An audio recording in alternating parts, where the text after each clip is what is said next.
Good afternoon and welcome to Spaceflight Now's live coverage of the launch of a SpaceX Falcon 9 rocket this afternoon from Cape Canaveral Space Force Station in Florida.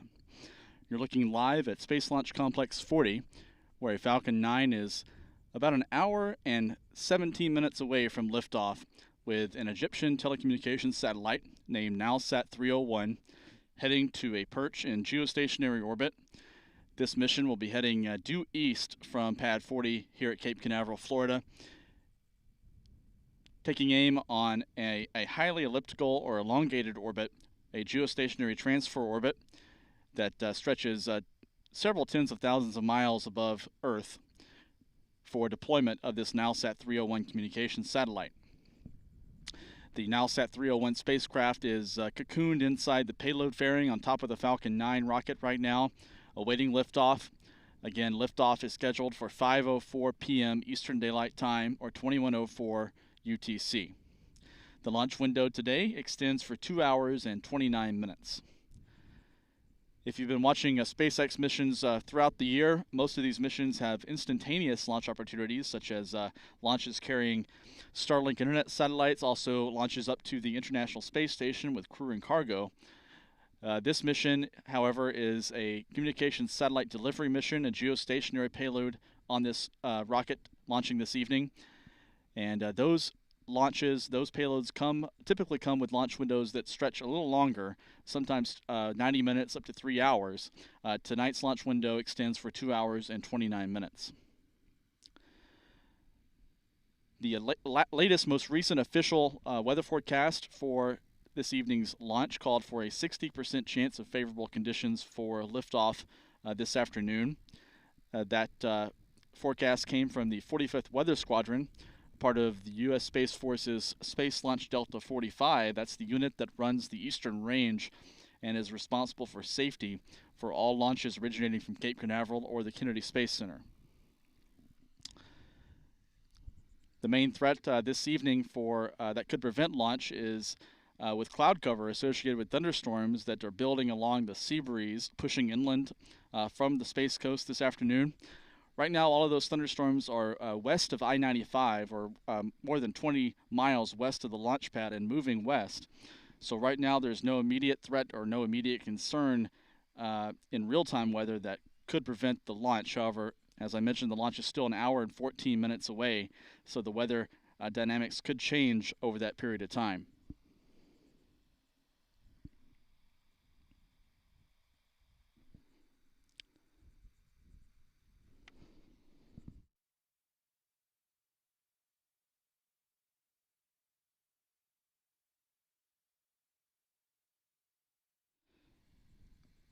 This mission is the 23rd launch of a Falcon 9 rocket this year, the 23rd launch by SpaceX overall in 2022, and it's the first of up to 6 Falcon 9 launches planned for the month of June, 5 here on Florida's Space Coast and 1 scheduled from Vandenberg Space Force Base in California.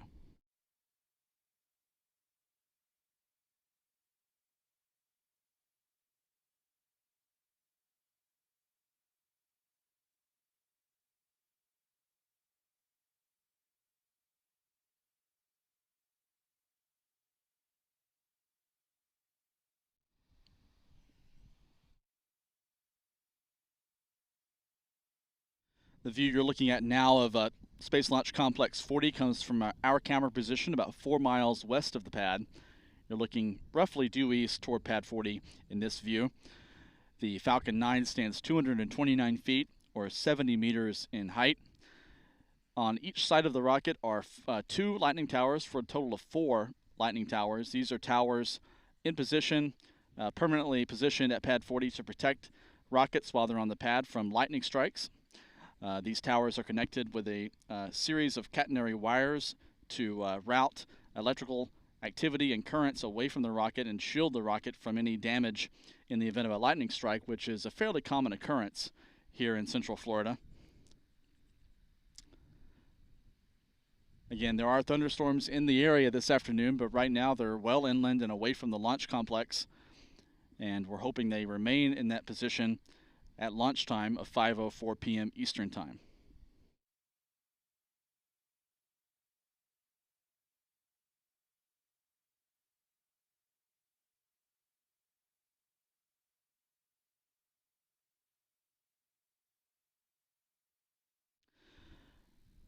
SpaceX rolled the Falcon 9 rocket and the Nilesat 301 spacecraft out to Pad 40 yesterday from a hangar just south of the pad. The rocket rolled out along a rail track on a transporter for that short distance in a horizontal position, and then once in the proper location over the flame trench, a hydraulic lift mechanism raised the Falcon 9 vertical yesterday in preparation for final launch vehicle and payload checkouts throughout the day yesterday and overnight and this morning, culminating in the countdown this afternoon. The Falcon 9 rocket should be powered up at this time, as well as the Nilesat 301 spacecraft also should be powered up at this time, running off of ground power. That Nilesat 301 spacecraft weighs about 4.1 metric tons, or 9,000 pounds roughly, and was manufactured by Thales Alenia Space in France, and was shipped by boat from the French manufacturing site to Port Canaveral last month to prepare for the launch today.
T-minus 48 minutes and counting.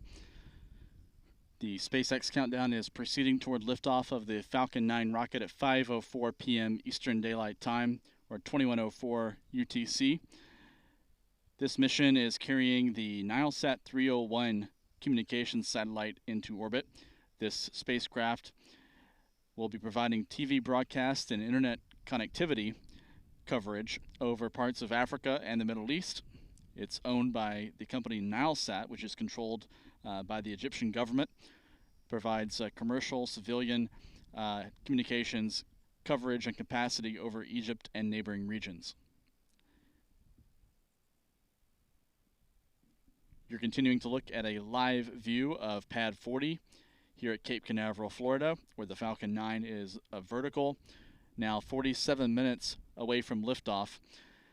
This evening's launch window opens at 5:04 p.m. Eastern Time and runs for 2 hours and 29 minutes.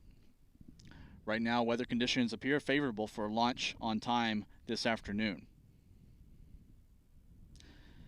We're about 10 minutes away, 10 minutes or so away from when we expect to hear confirmation from SpaceX's launch team that all stations are go or no-go for the final countdown and launch. That go, no-go poll is conducted electronically at the SpaceX Launch Control Center near the south gate of Cape Canaveral Space Force Station, a few miles to the south of Pad 40. If all stations report go for launch and go for propellant loading, that propellant loading should begin at T-minus 35 minutes, a little more than 11 minutes from now.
This is LD on countdown.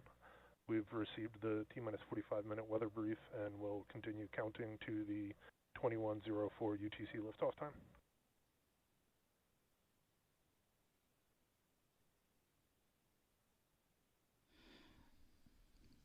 We just heard a call out from SpaceX's launch director that the most recent weather briefing at the T-minus 45-minute point a few minutes ago indicated that parameters appear to be favorable for launch at the opening of today's window at 5:04 p.m. Eastern Time, or 21:04 UTC.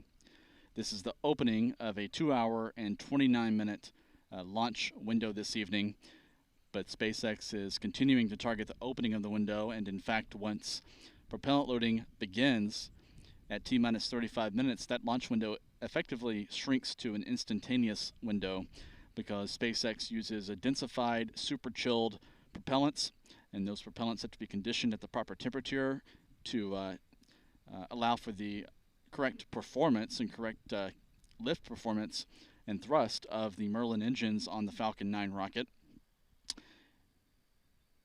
And once that propellant begins loading, it's not able to be quickly reconditioned and maintained at the proper temperature beyond the opening of the window at the target launch time.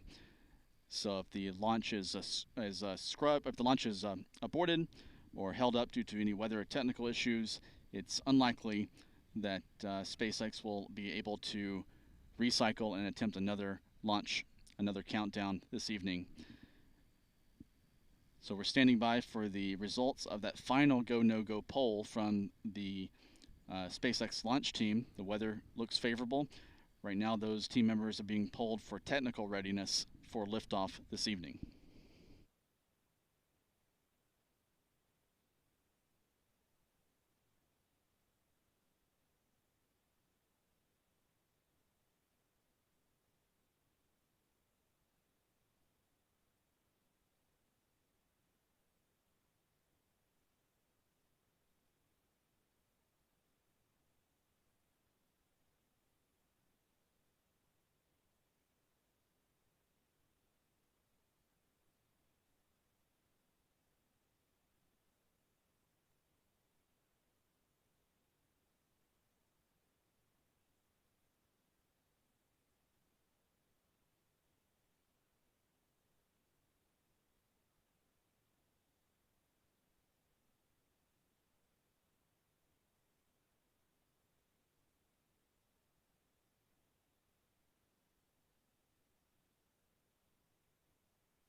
Tanks venting for prop load.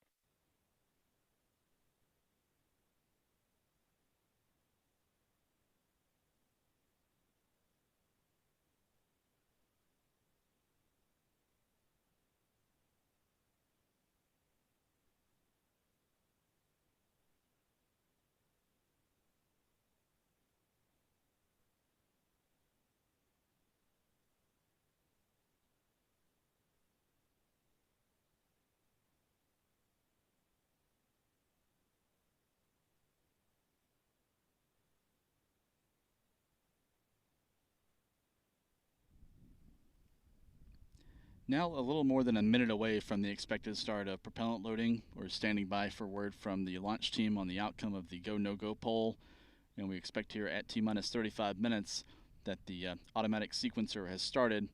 That marks the start of propellant loading.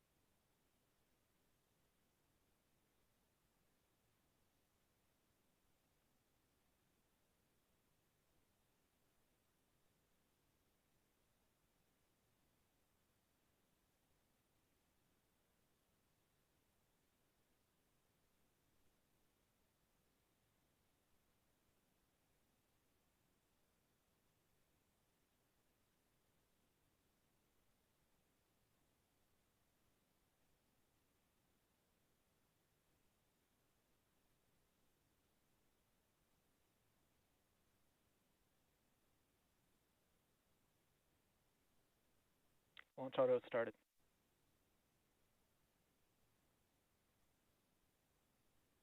LDs go for prop load.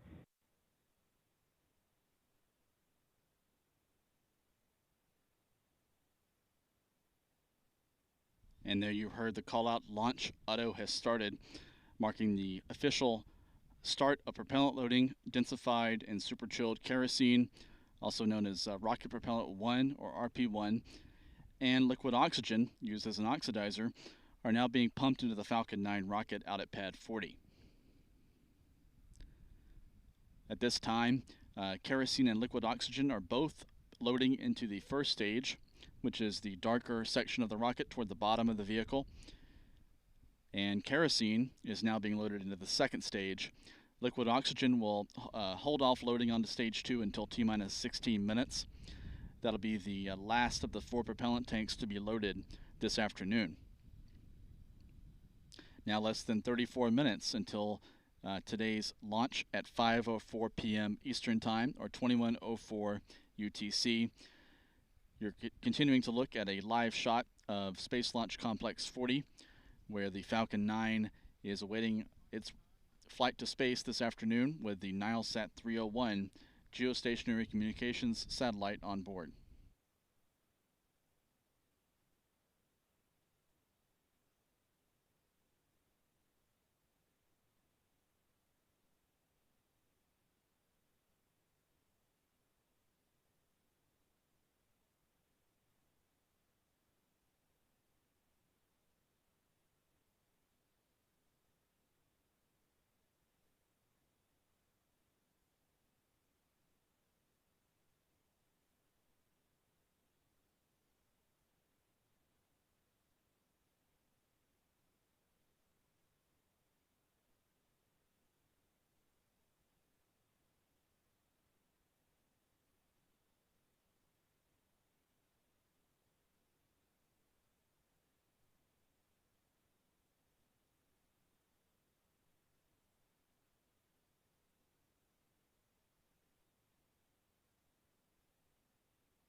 T-minus 31 minutes and counting, 31 minutes away from the launch of the Falcon 9 rocket from Cape Canaveral Space Force Station in Florida. Propellant loading began around 4 minutes ago. Everything continuing to look good. With the technical parameters as well as weather-wise this afternoon. Weather conditions are go for launch at this time and expected to remain favorable for liftoff at 5:04 p.m. Eastern Time. And the go-no-go poll that was just completed less than 10 minutes ago resulted in a go for launch at the opening of the window today.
And this is our stand countdown. I wanted to acknowledge an unsung hero that passed away on Friday, Dave Birch.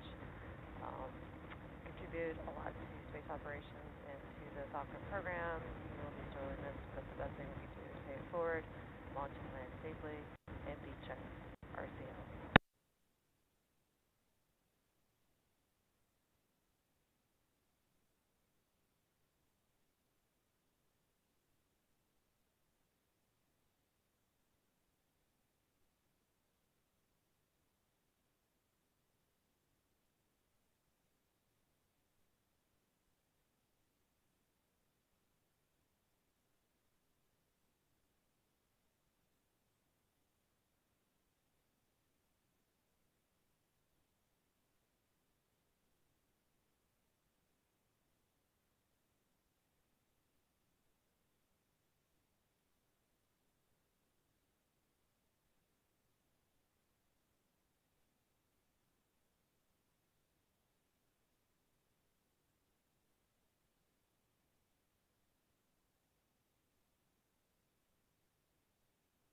The latest weather report from SpaceX indicates that conditions are now predicted to have an 80% chance of being favorable for launch at 5:04 p.m.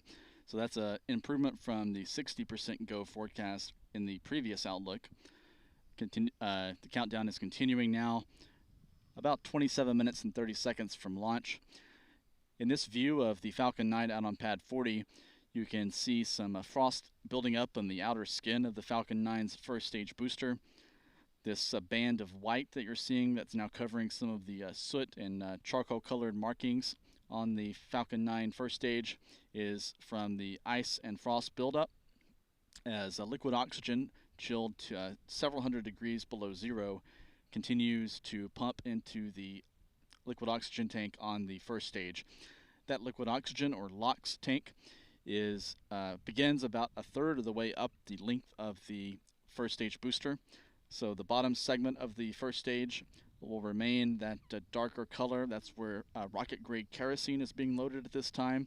That is stored at closer to room temperature. So there's no frost buildup on that lower section of the rocket.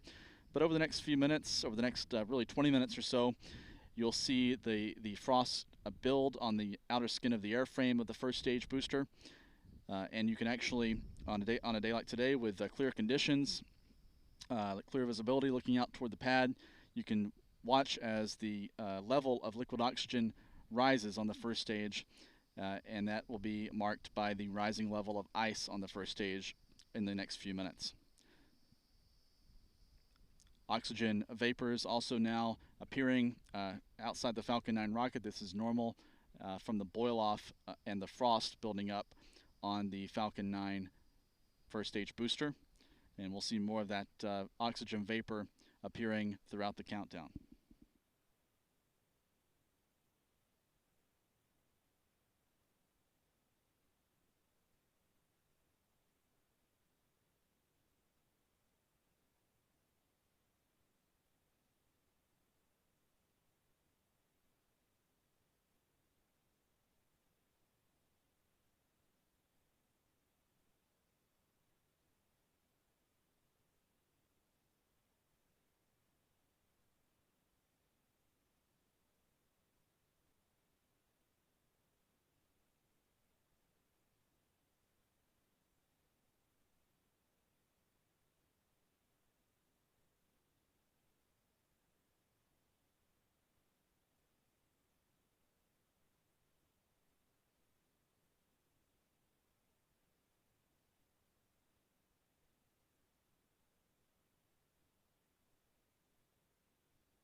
Now T-minus 24 minutes and 25 seconds.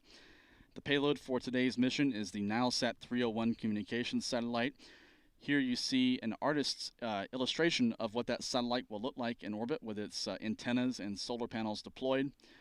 This spacecraft is currently nestled into the payload fairing of the Falcon 9 out on pad 40 with its solar panels and antennas folded up to fit inside that payload envelope.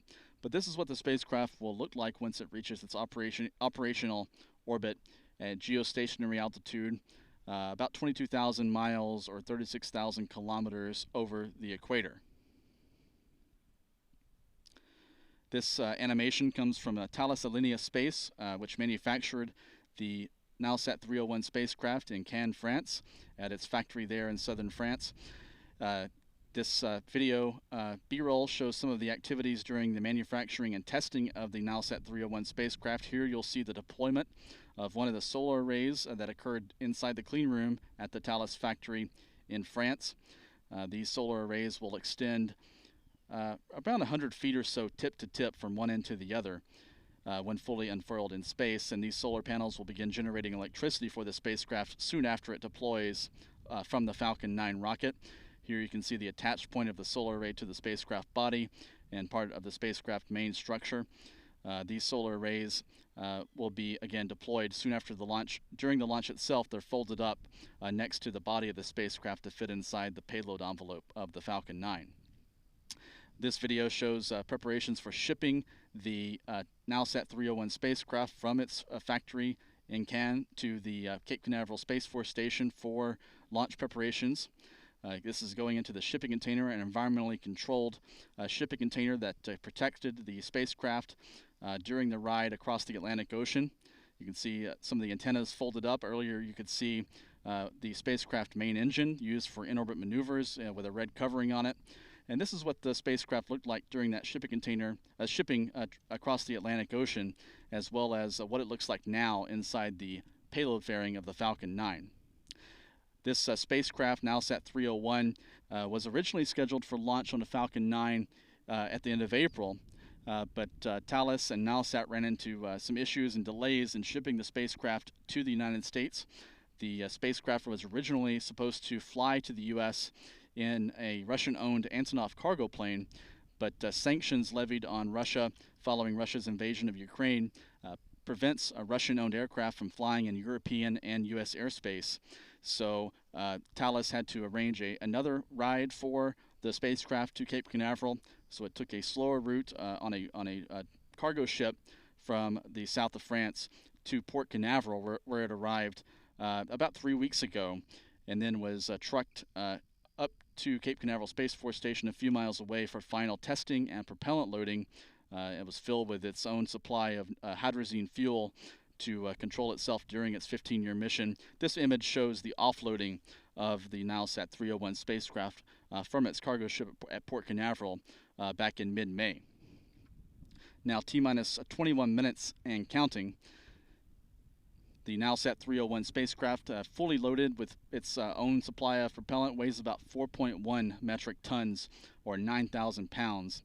And it's based on the Thales Alenia Space Spacebus 4000 B2 spacecraft platform. It's one of several spacecraft designs in the Thales portfolio designed for different types of communications missions, as well as Earth observation missions that they build satellites for. This particular one will be providing TV broadcast services and internet connectivity over Egypt, other parts of Africa, and the Middle East.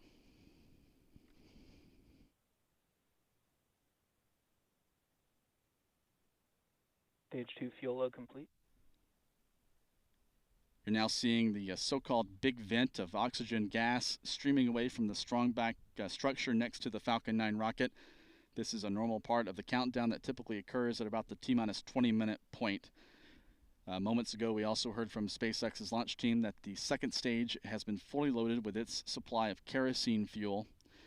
And the vapors you're seeing now come from a purge or chill down of the liquid oxygen transfer lines that lead from the base of the launch pad up the strong back to the connection point and the disconnect to the second stage of the Falcon 9. Those vapors now enveloping the Falcon 9 due to the winds today. This is again a normal part of the countdown at this point, all in preparation for the start of liquid oxygen loading into the second stage at T-minus 16 minutes.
Now T-minus 16 minutes and 46 seconds.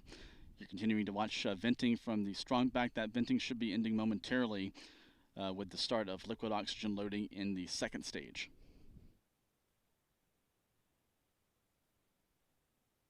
And as advertised, that venting is now dissipating, and liquid oxygen should be loading into stage 2 momentarily if it hasn't already started.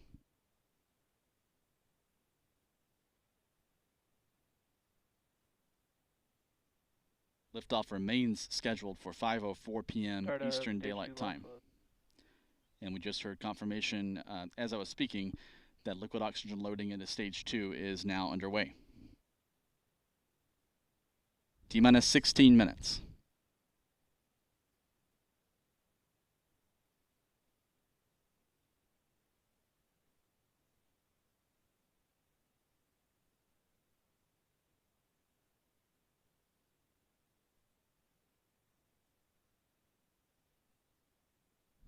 Now T-minus 15 minutes and 40 seconds. This graph shows the timeline of the countdown today. We've already passed the first few milestones with the start of propellant loading. Liquid oxygen and kerosene loading both began at T-minus 35 minutes. And moments ago, we heard confirmation of the second stage liquid oxygen loading at T-minus 16 minutes. Looking ahead over the next 15 minutes or so of the countdown, at T-minus 7 minutes, the Falcon 9 rocket will condition its Merlin main engines for ignition. This involves flowing small amounts of liquid oxygen through some of the plumbing of the main engines in the propulsion system to condition those lines for flight. A few minutes later, the range safety system on board the Falcon 9 and the Falcon 9's navigation system should both be verified ready for flight.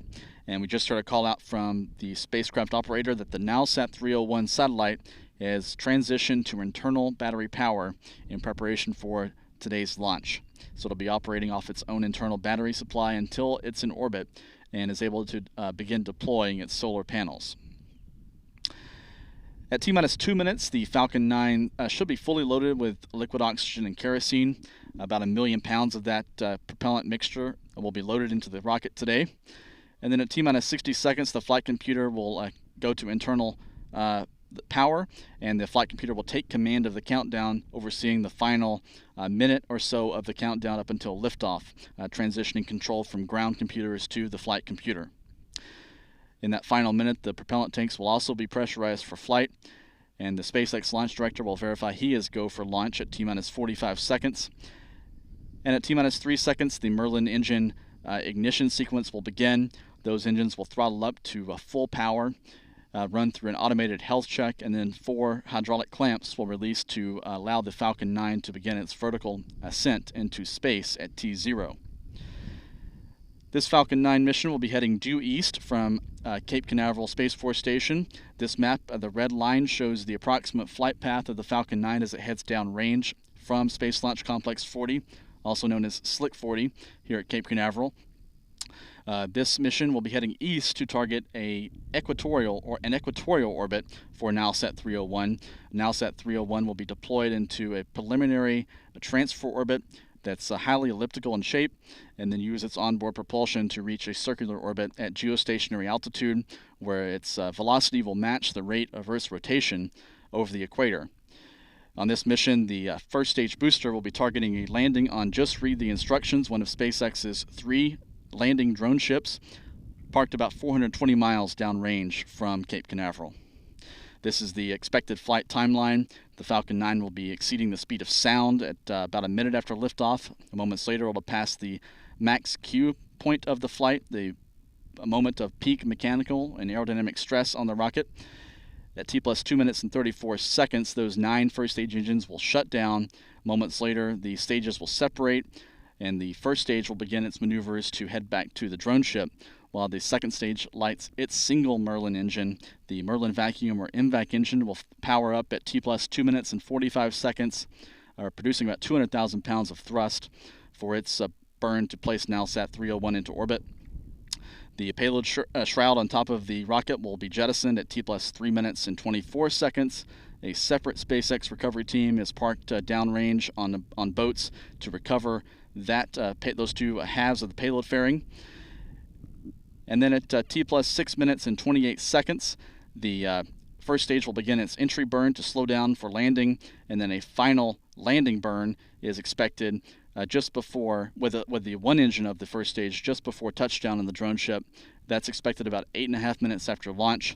Around the same time, the second stage will be finishing up its insertion burn to place Nilesat 301 into a parking orbit, and that will begin a coast period lasting roughly 19 minutes or so, while the second stage coasts across the Atlantic Ocean, and once it intersects the equator, the second stage will reignite for a burn lasting about a minute to really put on the accelerator and push Nilesat 301 toward its high altitude deployment orbit. And that deployment and separation of Nilesat 301 is scheduled at T+ 33 minutes and 13 seconds, and that'll conclude the launch phase of today's mission. Now T minus 10 minutes and 45 seconds, everything continuing to look good for launch of the Falcon 9 with Nilesat 301 at 5:04 p.m. Eastern Daylight Time.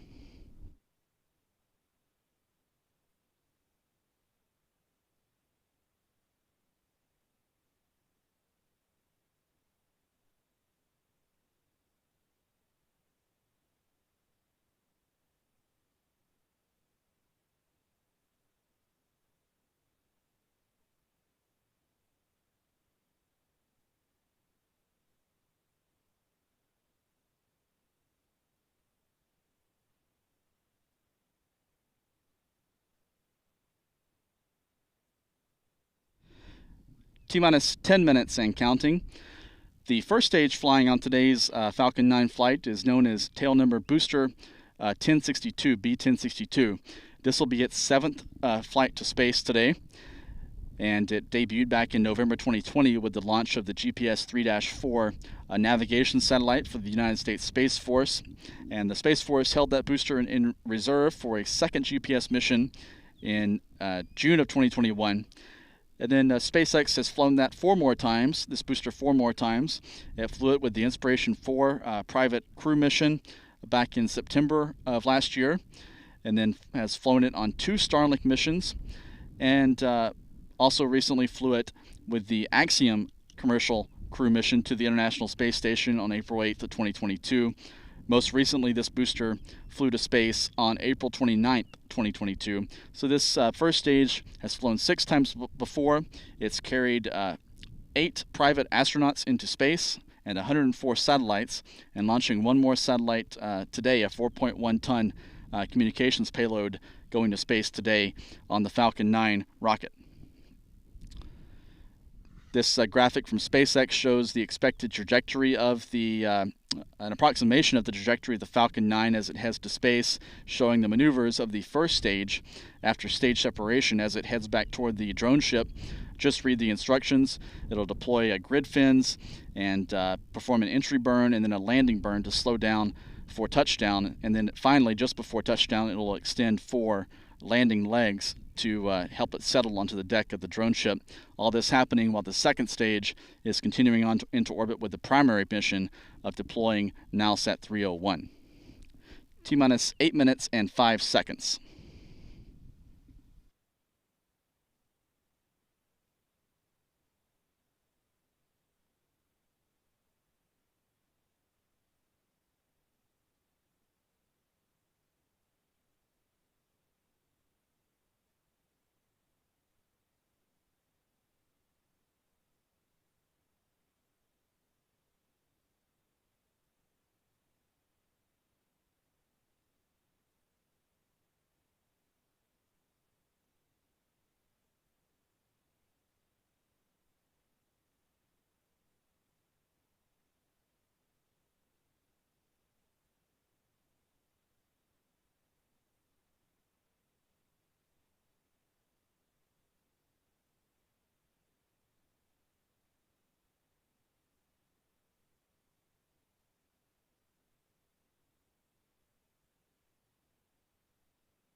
T minus 7 minutes and counting.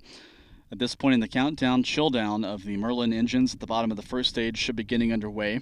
This is a procedure to thermally condition the plumbing through that main propulsion system at the bottom of the first stage for flight. It involves flowing liquid oxygen, which is chilled several hundred degrees below zero, through that plumbing through those pipes to condition the hardware for the rapid flow of propellant when those engines light. Also, in the next couple of minutes, the final configuration and testing and checkouts of the Falcon 9's onboard navigation system should be complete, and final checks of the Falcon 9's autonomous flight safety system should be complete soon as well. At T minus 4 minutes and 30 seconds, the strong back on the right side of the rocket in this view will be retracted to its position about to a position about 1.5 degrees away from the Falcon 9. Fuel load complete. We just heard confirmation that the Stage 1 fuel load has been completed. So 46,000 gallons of kerosene have now been loaded into the Falcon 9. The liquid oxygen will continue flowing into the vehicle for another 3 minutes or so.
Now T-minus 4 minutes and 45 seconds. Tanks pressing for strong back retract.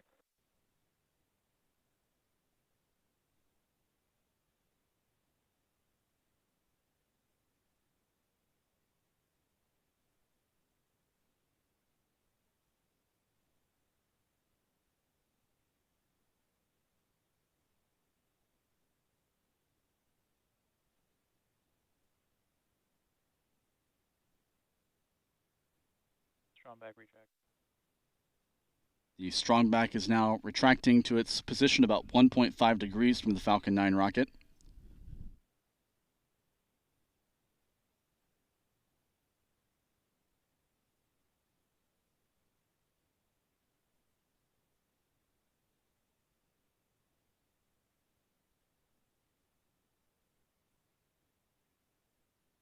T-minus 3 minutes and 45 seconds.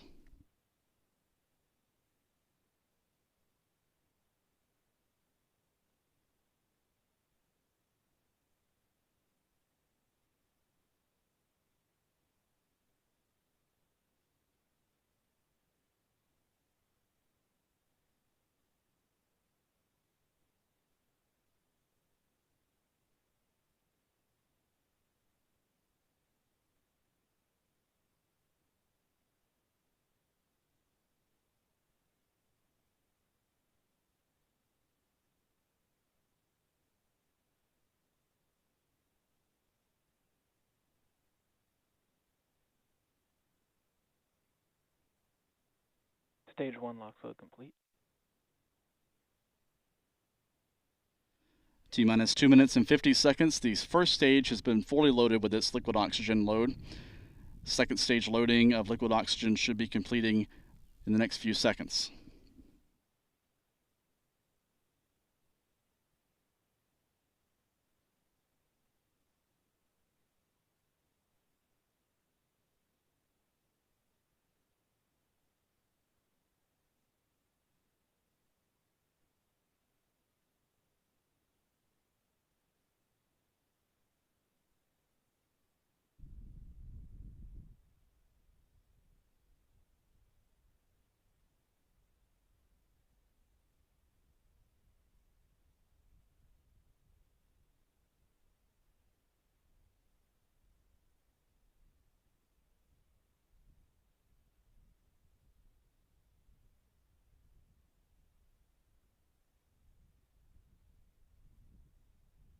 Now inside of 2 minutes until launch.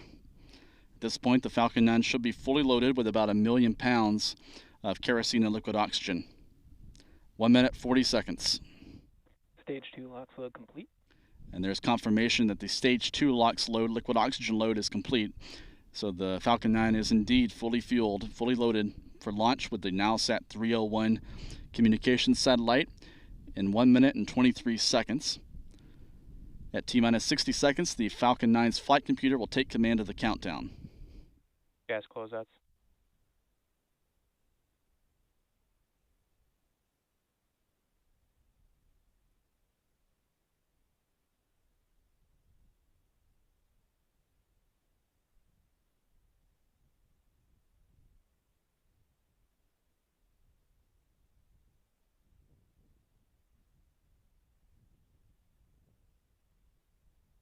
T-minus 50 seconds. Falcon 9 now on internal power. Falcon 9 is in startup. Falcon 9 in startup. We should hear the final go from the launch director in a few seconds. Propellant tanks now pressurizing for flight.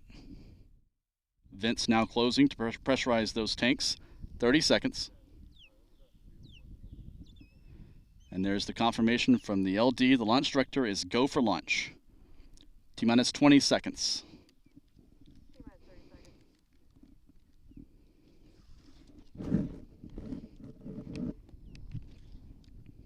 T-minus 10.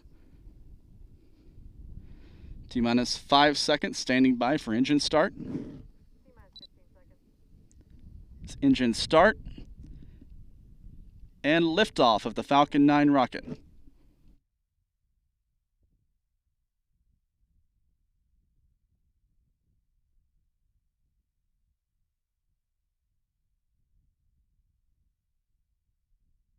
Falcon 9 now climbing away from pad 40 with the Nilesat 301 communications satellite on a mission to expand TV broadcast coverage and internet service over Egypt, Africa, and the Middle East.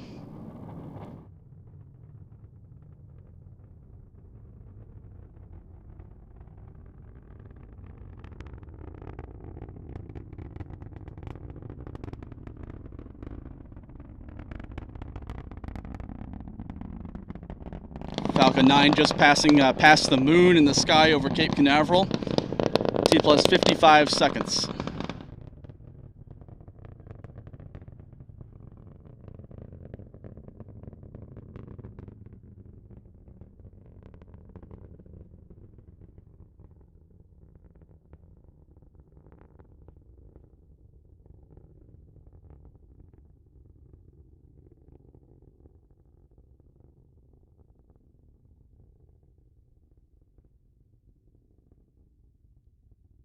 Falcon 9 is now supersonic and is past max Q, the point of maximum aerodynamic pressure, heading downrange now, heading due east with Nilesat 301 on board.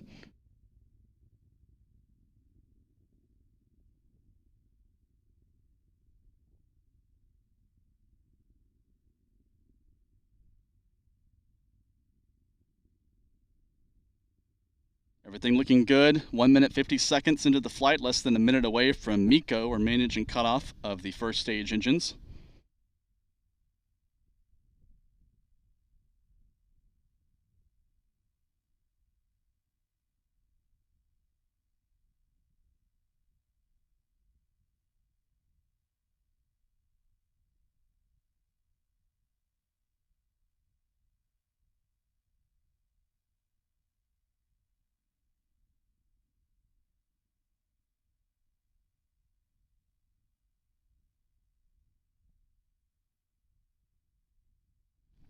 Two and a half minutes since launch, standing by for main engine cutoff. There's a visual confirmation now of main engine cutoff. We should be seeing stage separation momentarily, followed by ignition of the second stage.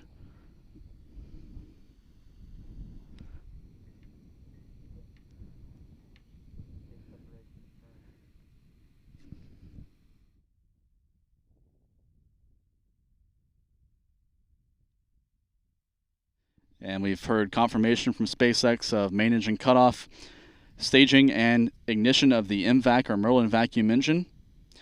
We've now switched over to a SpaceX's stream of the launch. This is coming with a few seconds delay.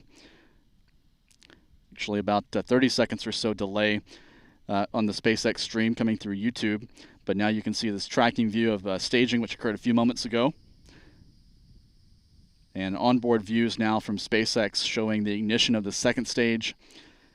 On the left, you see the first stage booster onboard camera looking back toward Florida. On the right, you see a view from the MVAC engine. Has the MVAC upper stage engine fires to continue the flight into orbit with Nilesat 301.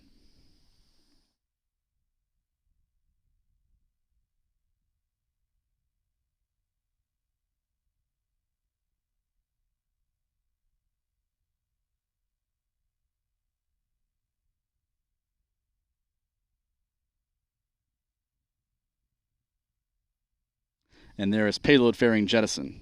The nose shroud of the Falcon 9 has jettisoned now as the Falcon 9 heads into orbit.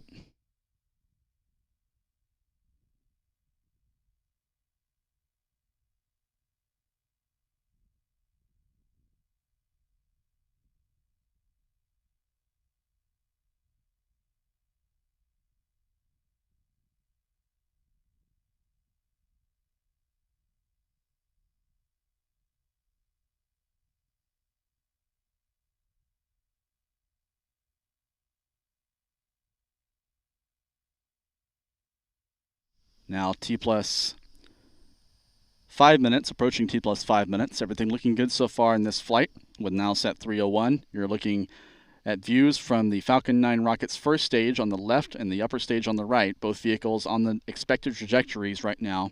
Stage 1 heading toward its landing on the drone ship. Just read the instructions downrange in the Atlantic Ocean. And the second stage firing its engine to head into orbit on the primary mission today, which is to deploy the Egyptian Nilesat 301 spacecraft.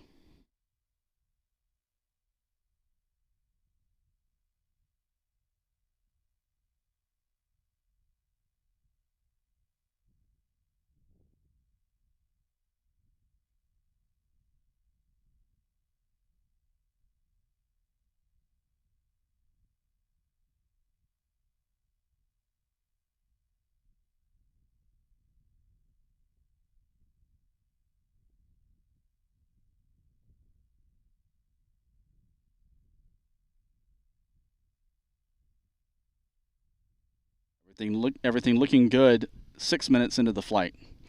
That second stage engine producing about 200,000 pounds of thrust, burning kerosene and liquid oxygen.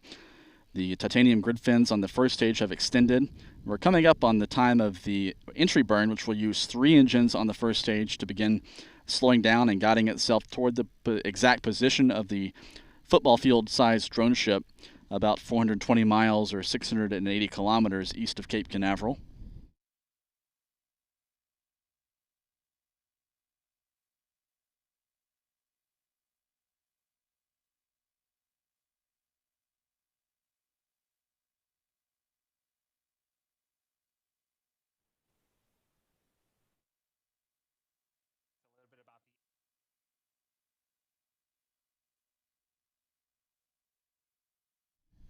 T plus 7 minutes. We've heard confirmation through audio of entry burn startup. We should be seeing that in the slightly delayed video shortly.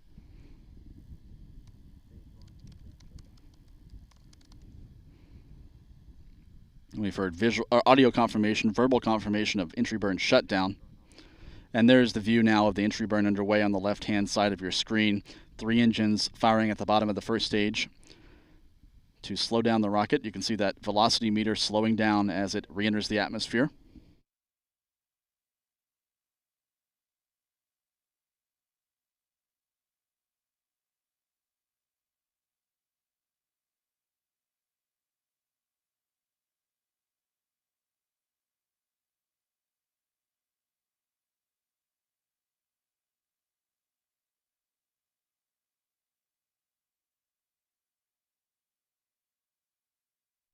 Now about less than a minute remaining in the second stage burn.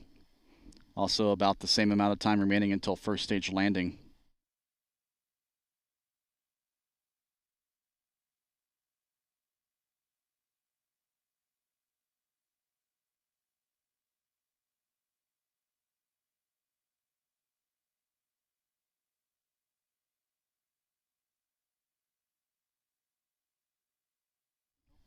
We've heard confirmation verbally of shutdown of the upper stage engine, right on time, to reach a parking orbit with Nilesat 301.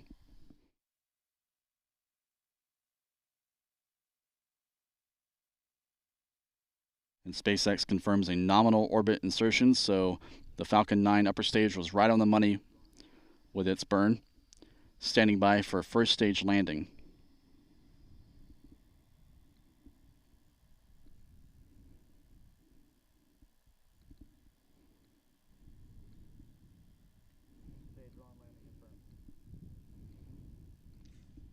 We've heard verbal confirmation of a good stage 1 landing. We're going to hope to see that in this view from the drone ship with a little bit of latency here.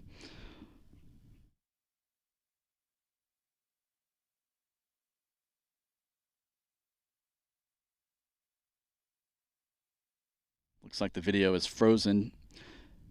And there's the booster on the drone ship. Booster number 1062 has completed its 7th flight to space today. 7th flight dating back to its debut in November 2020, and is now landed successfully on the drone ship. Just read the instructions. That drone ship will return to Port Canaveral in the next few days with this rocket for refurbishment and inspections ahead of a likely 8th flight in the coming weeks or months.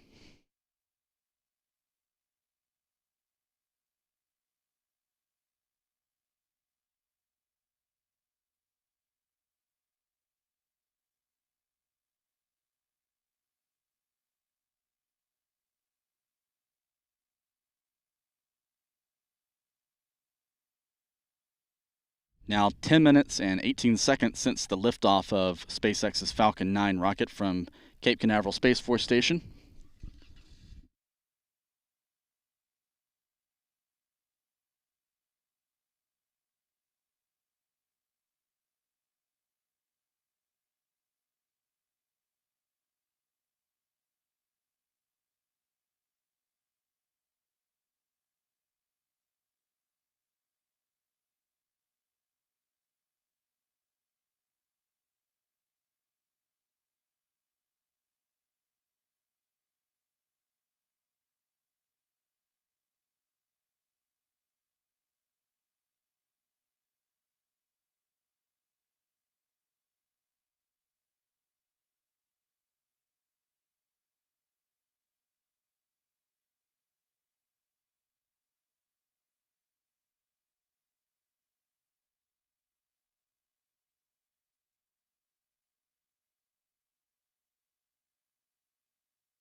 You're now watching live views from the Falcon 9 rocket, toggling between rear-facing and forward-facing views from onboard cameras.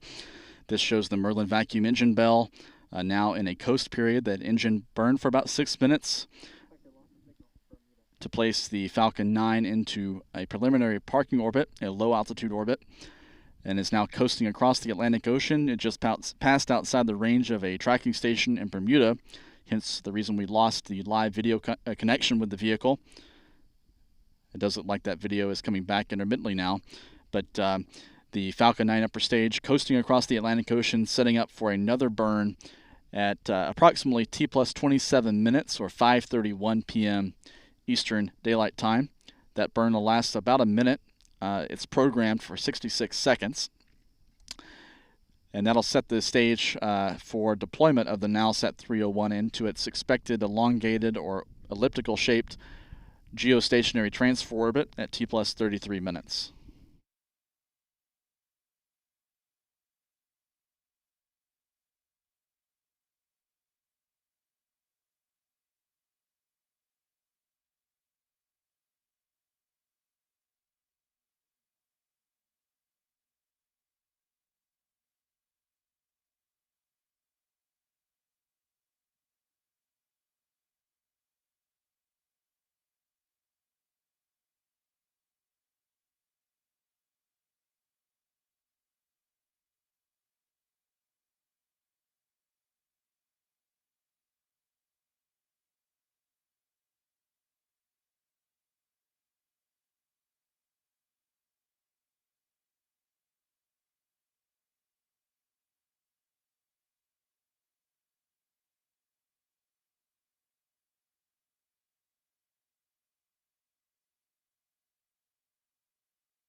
You're now looking at a live shot just a few miles to the north of SpaceX's launch pad of Pad 39B here at the Kennedy Space Center in Florida, where a thunderstorm is now approaching the Space Coast. It held off just long enough to allow SpaceX to get off the ground this afternoon with Nilesat 301.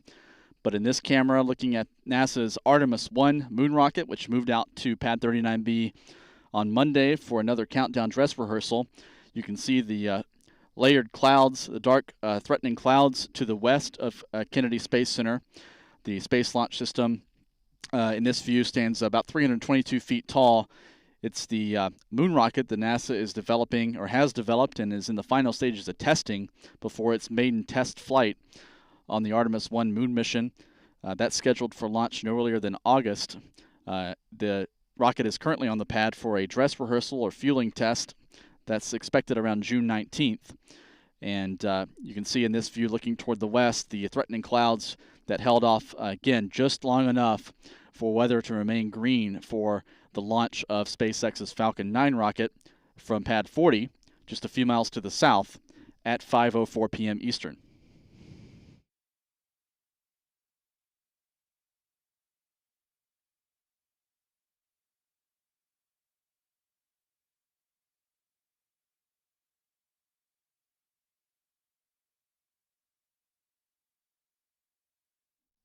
It's now been about 18 minutes since the launch of SpaceX's Falcon 9 rocket. You can see the second stage on this map approaching the west coast of Africa, and once it hits the equator, it'll reignite its Merlin vacuum engine for about a burn of lasting about 66 seconds to, again, as I mentioned earlier, to put on the accelerator, so to speak, to propel the Nilesat 301 spacecraft into its high-altitude transfer orbit. Right now, the spacecraft and the Falcon 9 upper stage are in a low-altitude orbit, just a couple hundred miles above the Earth, 178 kilometers, actually, closer to 100 miles above the planet. And this upcoming burn will push the orbit of Nilesat 301 to an apogee or peak altitude ranging several tens of thousands of miles above Earth, and will add a great deal of velocity to the orbit to achieve that, to the spacecraft to achieve that orbit. And then that'll set the stage for deployment of Nilesat 301 at T plus 33 minutes. Now 20 minutes since the launch of Falcon 9 with Nilesat 301.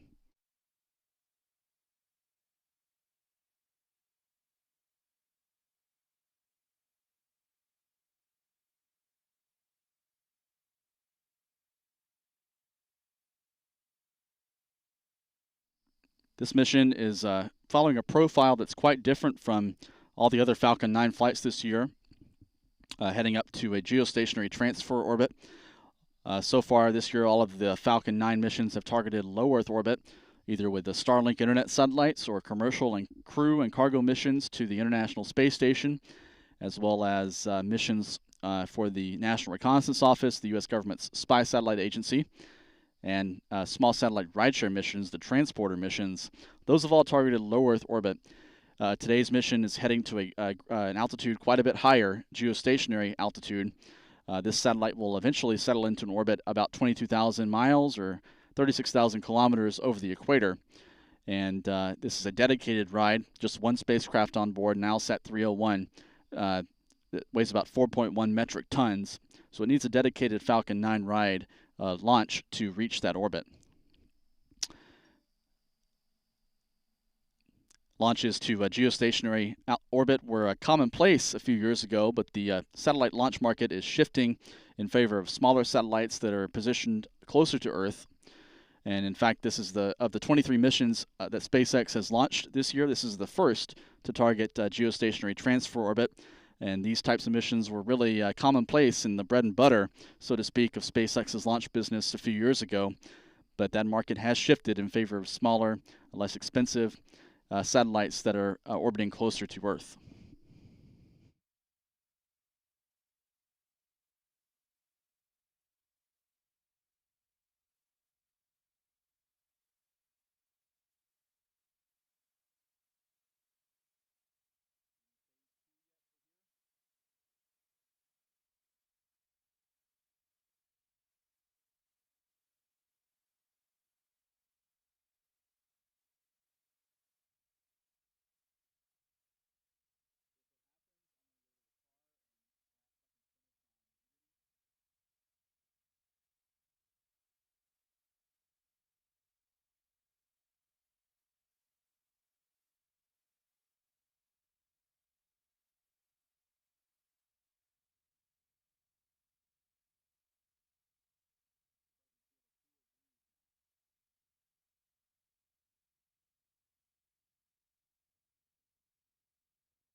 Now about 3 minutes remaining until the restart of the second stage engine.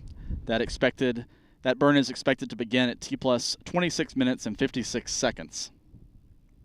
About 3 minutes away.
Less than 2 minutes left until a restart of the Falcon 9's second stage engine.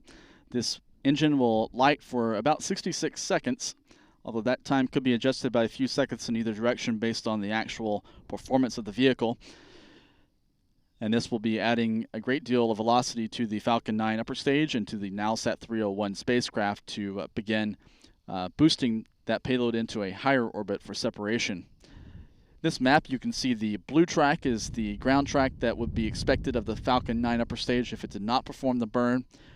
The white track that deviates from that blue track is the expected trajectory after the burn. You can see how the burn will be changing the trajectory of the Falcon 9 rocket and Nilesat 301. This is a great illustration of that in this map.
We're now standing by for ignition. We're standing by for confirmation of ignition of the second stage engine.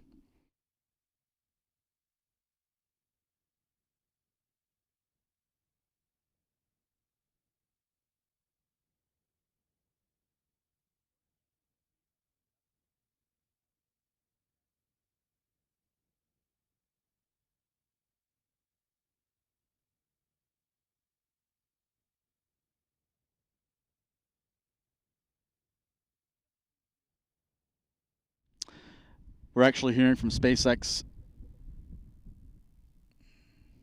that they're waiting for acquisition of signal to confirm this burn once the Falcon 9 passes back in range of a ground station.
The Falcon 9 rocket is now passing in range of a ground station in Hartebeespoort, South Africa.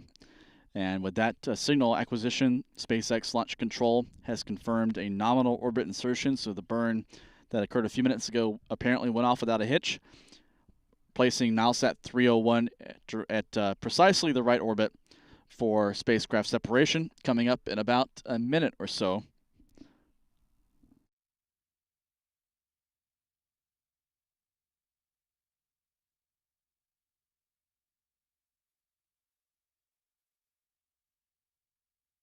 Nilesat 301 weighs about 4.1 metric tons, or weighed on Earth about 4.1 metric tons, or about 9,000 pounds.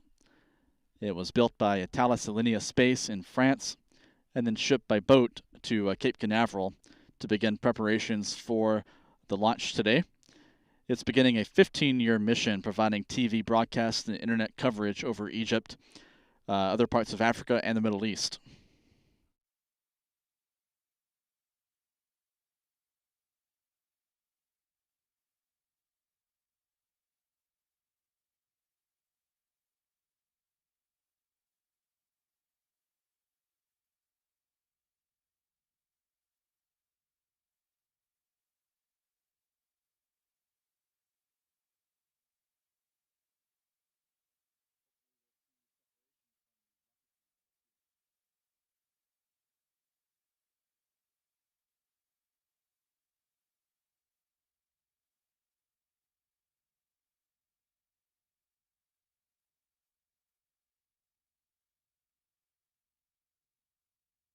And we've heard verbal confirmation that payload deployment has been confirmed. Nilesat 301 now free of the Falcon 9.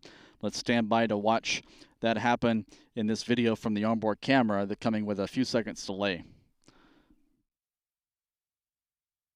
Falcon 9 passing over Africa.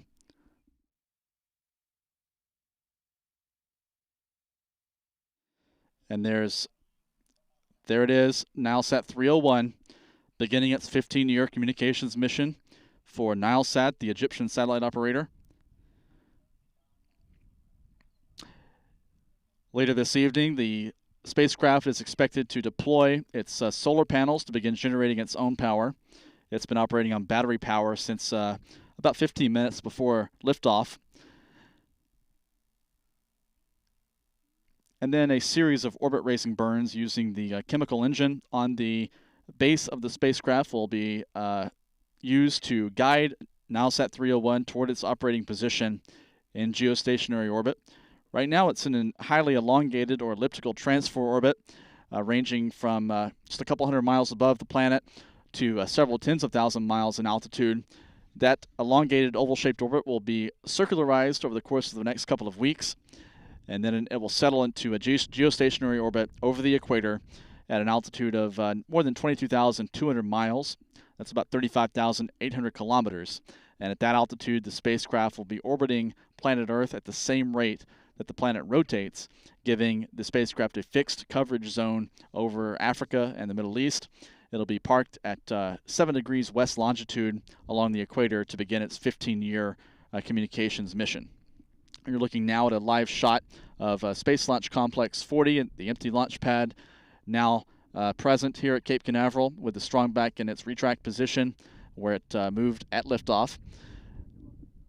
This was the 23rd SpaceX mission of the year, 23rd Falcon 9 launch of the year, and the first of up to 6 Falcon 9 flights on SpaceX's schedule for the month of June.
You've been watching the successful launch of SpaceX's Falcon 9 rocket with Nilesat 301, an Egyptian communications satellite, now flying free of the Falcon 9 in orbit.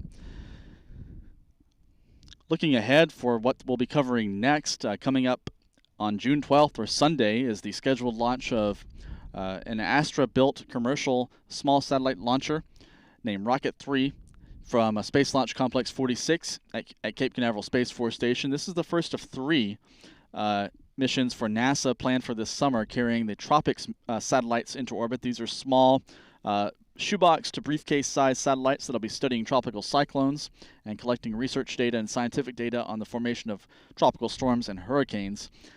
This mission will be carrying 2 of these tropic satellites. That'll be followed perhaps later this month by another Astra launch from Cape Canaveral with 2 more Tropics spacecraft, and then later this summer, a 3rd mission with 2 Tropics payloads on board. The first of those, again, is scheduled for no earlier than Sunday, June 12th. Launch window opens around 12 p.m. Eastern Time, or 1600 UTC.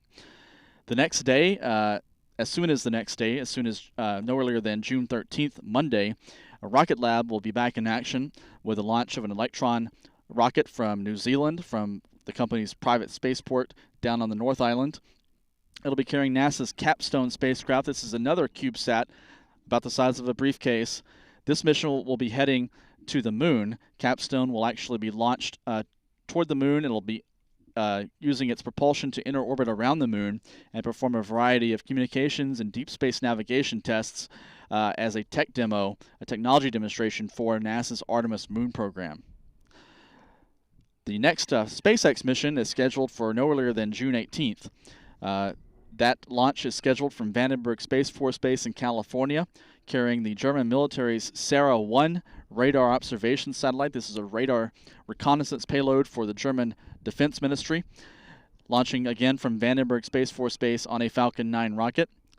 Around the same time, in mid to late June, SpaceX plans another launch from here at Cape Canaveral, from Complex 40, the same pad we saw used today, with a communications and data relay satellite for Globalstar. This is a commercial spacecraft that's a spare for Globalstar's messaging and data relay network. This mission is a recent addition to SpaceX's manifest. It was previously undisclosed, and it's unclear if this mission, scheduled for mid to late June, will be carrying just the Globalstar satellite, or if perhaps it's going to be carrying other undisclosed, unidentified payloads. We'll be watching for news of that in the coming days, and of course we'll have live coverage of that mission on spaceflightnow.com, on YouTube as well, and we'll also be streaming coverage of the Astra mission this weekend on YouTube. If you're interested or a collector of patches and other memorabilia, you can shop at our Spaceflight Now store at shop.spaceflightnow.com. You can buy mission patches there and other collectibles if you're into that. And any of these proceeds, of course, go toward continuing and improving our launch coverage. We also appreciate any contributions to our Spaceflight Now members program. You can go to spaceflightnow.com and go to the members tab on top of the home page. And any contribution there is greatly appreciated and helps us continue what we're doing with our live launch coverage and expanding our product. We're streaming live views throughout the next couple of weeks of the Space Launch System moon rocket on pad 39B. You can go to our YouTube channel and find this continuous live stream of pad 39B, where NASA is preparing for a critical countdown demonstration test, or wet dress rehearsal, of the Space Launch System around June 19th, and we'll have live coverage of that when it happens as well. Until then, we'll have live views uninterrupted of the SLS, the Artemis 1 moon rocket on pad 39B, and you can see a live shot of that now on your screen.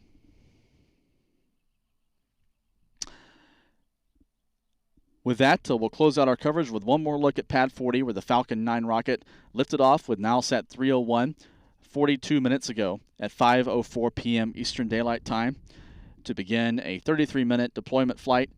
That flight has been successful with the confirmed separation of the Nilesat 301 telecommunications satellite. We saw that visual confirmation from the onboard camera as that 4.1-ton satellite receded into the blackness of space to begin its 15-year communications mission. We thank you for joining us for our live coverage today. We'll be back in a few days' time with the coverage of the Astra mission. And until then, you can find breaking news stories and other space industry coverage on spaceflightnow.com. Until then, I'm Stephen Clark, reporting live from the Kennedy Space Center. Have a good evening.